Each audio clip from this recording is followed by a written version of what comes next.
There's really no arguing that Stanley Kubrick's The Shining is one of the most iconic films ever made. Its masterful direction, bold performances, and haunting imagery have earned it decades of praise and inspired generations of filmmakers. But while it might seem like the movie is universally loved, there is one person who really hates it, and that is Stephen King. Lots of ideas, no good ones.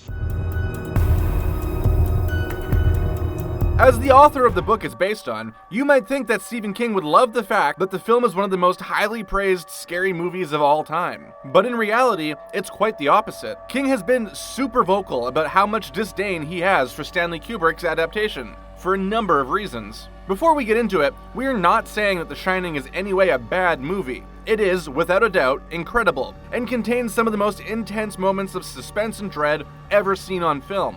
And it is an adaptation after all, which means that the screenwriter should be allowed some freedom in what they choose to either change or stay loyal to in regards to the original source material. Any author is going to dislike a bunch of changes made to their novel. It's only natural. Oh, and by the way, it wasn't just King who disliked the movie. Critics and audiences alike were seriously skeptical about the film when it hit theaters. In fact, they hated it. It took a few years before people began to appreciate The Shining for the genre-redefining movie that it is. With that out of the way, let's get into exactly why Stephen King just couldn't come around to Kubrick's The Shining. First of all, there are a ton of key differences between the book and the movie that really change the overall feeling of The Shining. To start with, when Jack loses his mind and starts hunting his family around the hotel, the movie changed his weapon of choice from a croquet mallet to an axe. There is definitely something more threatening about being chased by an axe-wielding psychopath than a croquet enthusiast. We'll give Kubrick that one. One of the most famous aspects of the movie has got to be that hedge maze.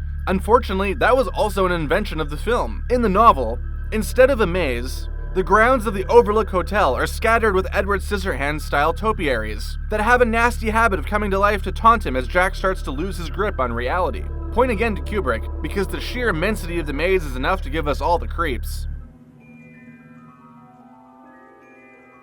A few other well-known moments from the movie were also not originally in the book, including the two twins in the hallway. Come play with us, Stanley, forever and ever and ever. The nightmarish elevator moment. Jack's pages and pages of all work and no play make Jack a dull boy. And the "Here's Johnny" moment. Here's Johnny! It's amazing to think that those absolutely iconic scenes weren't in the source material, but were instead creations of Kubrick himself. Another change from the book is that Danny's imaginary friend has actually a way bigger impact on the novel than it does on screen, and actually takes the form of a young man instead of a finger? Remember what Mr. Halloran said. Not only that, but it turns out that Tony, the imaginary friend, is actually Danny from the future, using his shining in order to warn his younger self about what is about to happen. Another huge change is that, in the novel, Dick Halloran actually lives and goes on to be a huge part of the sequel. He and Wendy remain friends all the way through Danny's childhood, bonded by the experience that they shared in the Overlook. While these technical differences bothered Stephen King, they weren't what really irked him about the final film. What he hated the most was the way Kubrick completely changed his two main characters, Jack and Wendy, along with the overall tone of the film, which he described as cold. He found both Jack and Wendy completely different from the characters he created. We must really be high up. The air feels so different. We'll start with Jack. In the novel, King's Jack is a man struggling to overcome a difficult battle with alcoholism and reeling from losing his job. But through it all, he is at his core a loving father and a good man. In the film, it's pretty clear from the first moment we meet Jack Nicholson's Jack that this man is about to lose his mind, if he hasn't already. King said he couldn't sympathize with this characterization at all, because there was never a hint of warmth or love coming from him. Whenever you come in here and interrupt me, you're breaking my concentration. So when he ultimately succumbs to the hotel, it's really not that surprising whatsoever. The biggest problem that King had with the Shining movie was, without a doubt, the way Kubrick directed the character of Wendy. In the novel, Wendy is a tough mom who is willing to do whatever it takes to protect her son. She is smart, capable, and brings it together in the face of danger. Pretty much the exact opposite of Shelley Duvall's portrayal of the character in the film. I'll come back later on with a couple of sandwiches for you, and maybe you'll let me read something then. In fact, Stephen King has gone so far as to call Kubrick's Wendy the most misogynist character ever put on film. Stay away from me!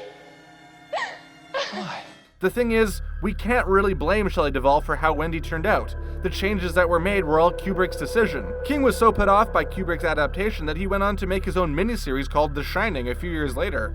Sure, it is not the cinematic epic that the film is, but the elements remain a whole lot more faithful to the book. So now, at least, Kubrick fans have their version and King fans have theirs.